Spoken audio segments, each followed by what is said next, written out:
as we got up on as on the board there, we got darkness, depression, recovery, and the light. Those four.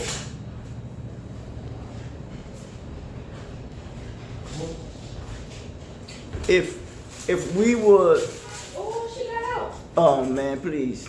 Go. Yes. Go. Up. Um. Up there. Blackout. Come on. Your tin ain't even here. Yeah. Get out.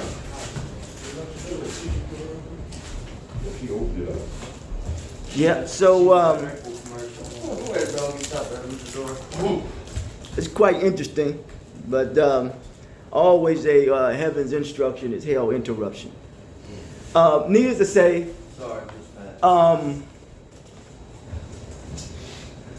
if it says, "Let there be light,"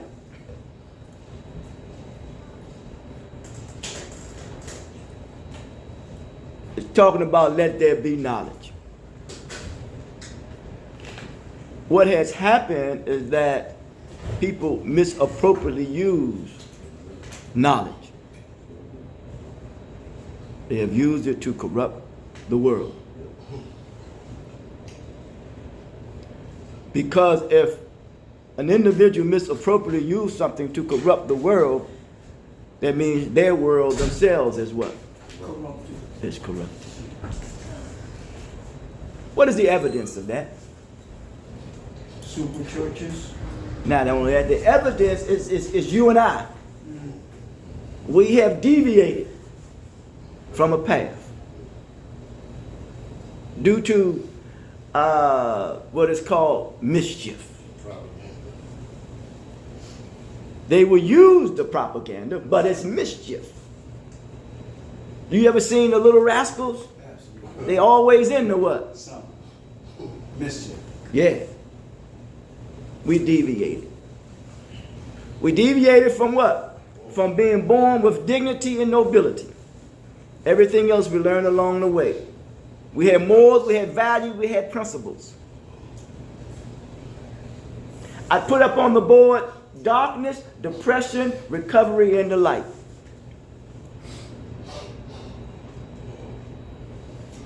We were born in darkness. We was in our mother's womb, we was in darkness. But we came out into the what? To the light. We cannot change ourselves if we are bombarded with gloom and doom. You can't change yourself. Gloomy situation. If you look, sometimes we look outside and it's very gloomy, ain't it, man? And sometimes that what you look outside can get the best of you and bring you down. Even if you're around let's say, I don't want to use the word spirit, but somewhere around somebody that's gloom, full of gloom and doom, that gloom and doom gonna rub off on you and it's gonna bring you down. Darkness. And then when something brings you down, more than likely, if you think about it, it could depress you. Because for me, depression is when you are low in energy. You don't want to do what? You don't want to do too much of nothing. You can get down on who? On yourself, man. Beat yourself up. I think the worst enemy is self-pity. And then after we get out of depression, we should be on a what? On a recovery process. And on that recovery process, we go into what we call the light. Earlier, someone talked about the rift in the context of someone being diagnosed. I'm not diagnosing anybody. That's above my pay grade. It's about development to me. We're dealing with bipolar. Not having the what? The balance. It could refer to different things depending on how it is used. Such as the rift. I'm talking about the rift. That could be internal rift. Meaning the internal conflict between the extremes of one's mood. You ever look at someone, they smile, and next time they frowning like a son of a gun. Remember, I'm not diagnosing anybody, but I pay attention. You may not like it coming from me, but somebody else may say it. It has a halo of respectability about it. Let somebody, if I'm downplaying anybody, I'm considered to be, if someone say African American, but shit, if African Americans have something against African American, that a white person said, and you may respect that. You may respect, and Megan may tell you something.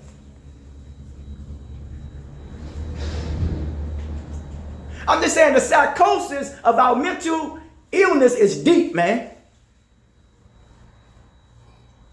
Extreme moods, the depressive lows, and the possible hypomanic or manic highs.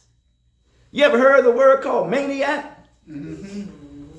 People often describe this as feeling, this as a feeling split between different versions of themselves or being disconnected from a sense of a stable identity. Someone should have been here to hear this. Mm-hmm. He had to go. No. I know what's going on.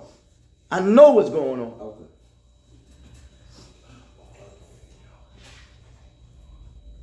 So there's a social rift. The strain the bipolar depression creates in relationships. Mood swings, withdrawal during depressive episodes of impulsivity. That's why we'll pick up and use. It is during manic periods can unintentionally push others away from you. Creating a rift between the person and their support network, which means you're pushing people away and they really want to support you. But they don't want to support you in your foolishness and in your mess.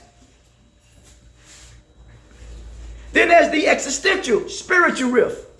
Sometimes the existence of bipolar depression creates a gap between one's life and as it is in the life one wishes to what? To live. Man, that's serious shit. Leading to a sense of what? Alienation. Purposelessness. Of disconnecting from meaning. How does it play out in recovery?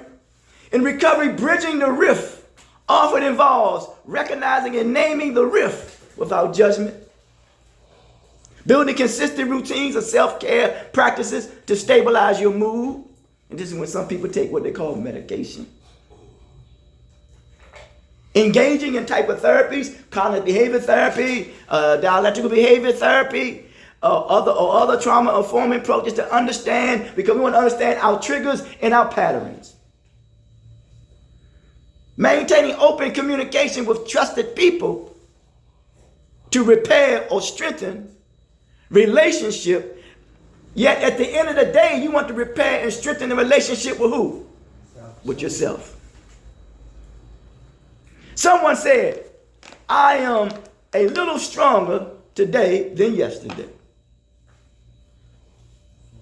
Captures the essence of recovery as progress, not perfection. We focus on the progress. Focus on the perfection, but not the progress.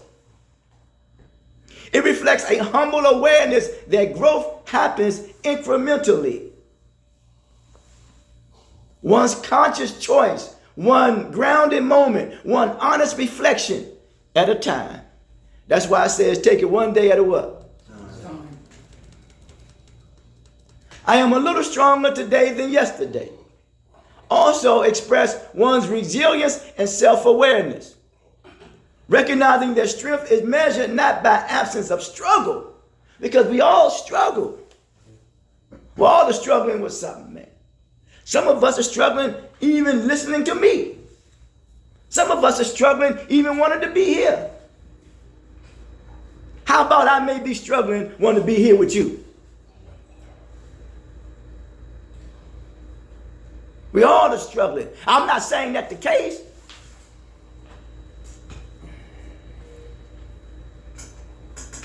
but by the ability to face it, confront it. Some people run away because they don't want to what? Confront it. Something, what is going on with you, you run away. You don't want to confront it. Do you think I just came up with this if it wasn't appropriate for you? They can't pay me enough for what I'm doing for you right now. Whether you accept it or reject it.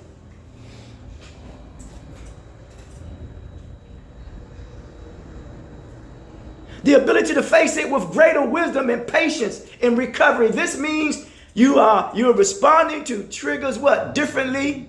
When you talk about I'm stronger, a little stronger today than I was what? Yesterday. You're responding to triggers differently. Ain't that something? You're choosing healing over habit. You're learning to manage emotions instead of suppressing them. And you're gaining emotional and spiritual endurance. The practice at the end of each day, name one way you showed strength, even if it's small.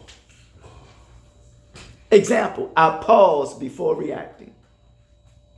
I reached out for help and I didn't give in to the old story. So you got to change the what? The narrative. Huh? Some people want to say their own story. They keep want to blame other people. They call them all types of names. Georgia. Hey man, listen man, it's crazy.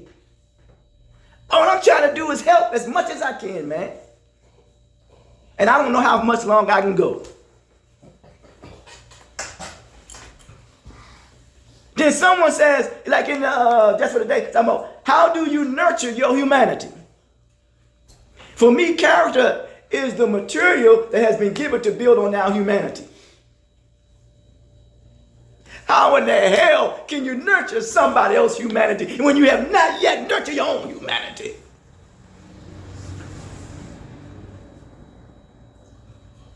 You have no character. It's our character resolve.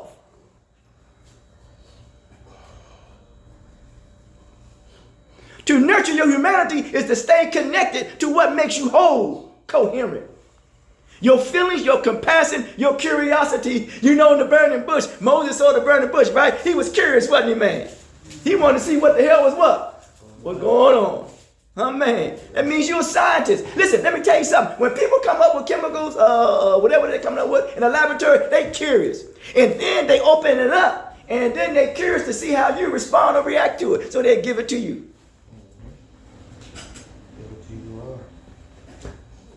Curious. Now, what we should be even more curious about staying clean and sober.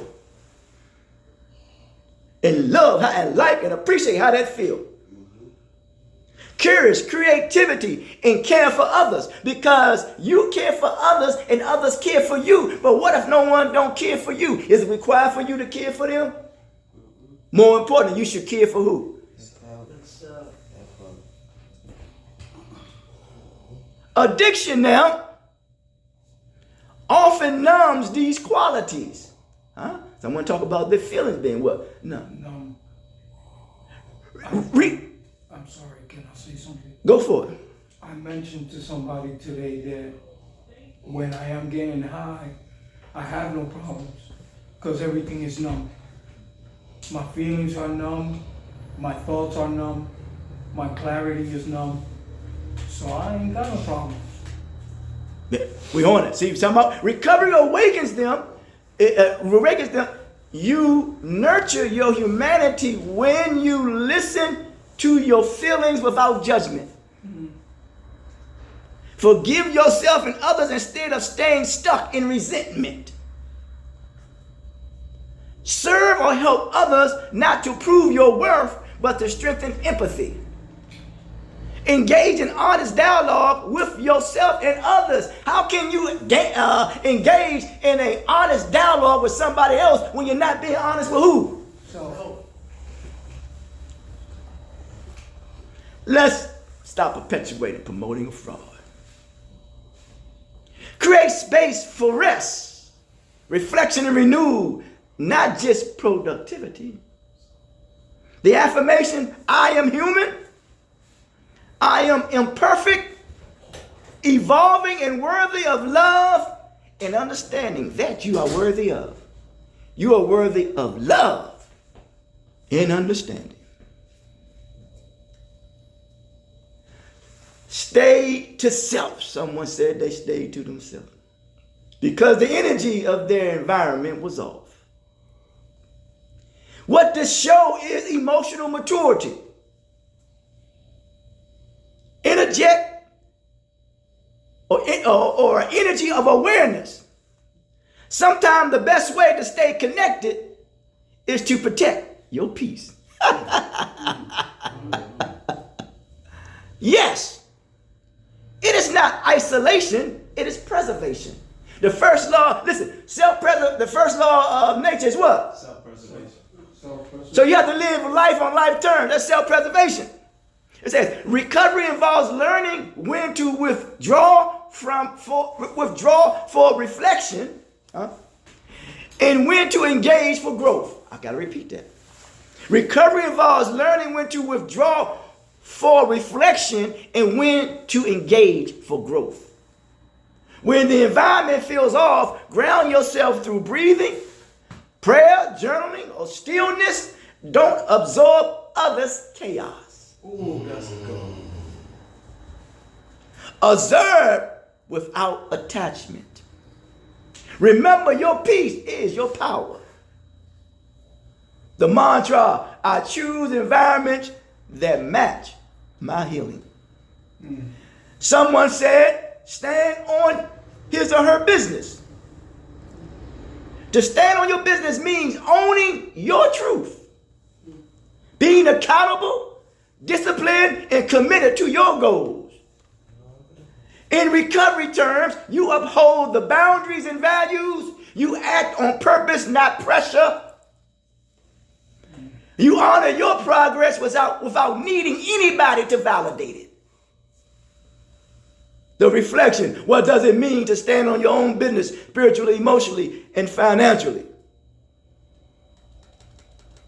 Trying to get out of a fixed, unhealthy, and unproductive mindset. This is the essence of transformation. Some will call it the renewing of your mind. Moving from rigidity, being rigid, to flexibility. From survival to thriving. The fixed mindset says, this is who I am and I can't change. The growth mindset says, I am learning who I am becoming. Ain't that something? I repeat that. I am learning who I am becoming. Because you're starting to learn more about who? It says that true masters, they don't study, they study themselves. To shift your mindset, challenge automatic negative thoughts, replace I can't with I am learning how. Surround yourself with people who reflect your growth, not your past. Practice gratitude. It rewires your focus from lack to abundance. Because it is abundant out here, man. And you have it in you to make it happen. Because at the end of the day, the best of you is yet to what? And here you are. You coming. Ain't nothing gonna stop you but who? Yourself. Yeah. You on your, stay focused, man. Stand on your business. And if it's, stand on your ding, stay on your ding, stay on your path. Don't deviate, man. And don't let nobody deviate. Nobody put you in a position where you deviate. In closing, then I want you all to take on this. A reflection for those on a journey. I went to check to observe today at where I was at. I go to Observe because I tried to gather something that I could possibly share to help someone. I said, I came among you to observe from afar, but to feel what moves beneath the surface. The weight, the will, and the work that many of you carry, including myself. The weight that we carry for me is 100 and, forgive me for lying a little bit, 170 pounds. I weigh a little more than that, but I don't want to tell you. Yeah, that's the weight that I'm carrying. You know what I'm saying? Yeah. So you got to carry your what? Your weight. That's all, your weight. See, I say my weight in kilos, so that way it sounds like less. Yeah, I got you. I'm with you. But then what I saw though, I saw faces of strength when I was there. Yeah, strength. And I saw hearts still healing. I saw those who arrived late but still came. And those who wasn't there, and those who, left early but still tried to make it. I saw those who look well on the outside, yet their eyes tell another story. And in all this, I saw humanity. The same humanity that lives in me. Lives in who? Lives in you. I don't come to question no one's tradition, no protocol, but to ask, has the purpose of these gatherings been preserved, or has the performance taken its place? Because what I feel in this room is not failure, but fatigue. Not rebellion, but routine. Not ego, but emptiness. Searching for meaning. The true work of recovery is not to appear strong, but to become sincere. It is not to impress others, but to express truth. It is not to be seen as doing well, but to be well from within. Many have fond cars, as I saw, others clothes of comfort. And that is good. But let us not forget that recovery is more than maintenance, it is renewal. We must not just attend meetings, but awakening meaning. For when pride replaces humility, the door to deeper healing quietly closes. But when we return to honesty, even if it humbles us, the door opens again. And grace enters. So I stand not above you, but among you, as one who believes that helping others is not about having more, but about being more. And in being more, it requires more patience, more present, more real. When we become a light for those still walking in the gloom. So we must become a light for those walking in gloom or walking in darkness. Become the light. Why do you think you got sunlight? Why do you think you got the moon? Why do you think you got the stars? Because when it's dark, you know that there is light. Huh? And you are the light. 97 or 98% of our skin is made up of stardust. So everybody is a what? Is a star. Don't allow the darkness or the gloom or doom of others dim your light. Burst through, shine bright, and know that you are that what? That shining star. Who woke us up this morning? God, grant me the serenity to accept the things that I cannot change, the courage to change the things that I can, and the wisdom to know the difference.